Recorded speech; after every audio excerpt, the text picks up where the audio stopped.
या देवी सर्वभूतेषु छायारूपेण संस्थिता नमस्तस्यै नमस्तस्यै नमस्तस्यै नमो नमः।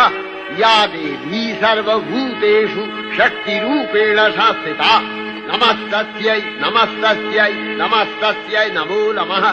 या देवी सर्वभूतेषु तृष्णारूपेण संस्थिता नमस्तस्यै नमस्तस्यै नमस्तस्यै नमो नमः।